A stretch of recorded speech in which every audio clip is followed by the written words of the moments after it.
કિરણ આ છે ને એક પોલીસની તાલીમ અને માનસિકતાનો પ્રશ્ન છે.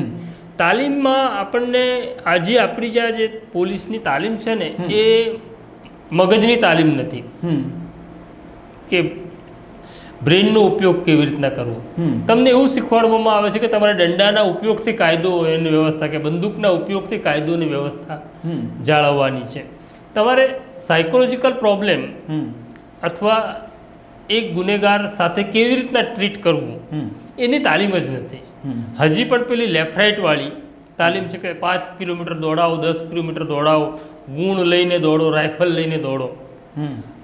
અમને ખરેખર આ જે પ્રકારનું પોલીસ વર્તન કરે છે ને મને લાગે છે કે દરેક પોલીસ સ્ટેશનની અંદર એક સાયકોલોજીસ્ટ હોવો જોઈએ. કારણ કે આમની માત્ર શારીરિક તપાસ વર્ષમાં એક વખત થાય છે, મેડિકલ ટેસ્ટ, પણ મેન્ટલ ટેસ્ટ તો થતો જ નથી.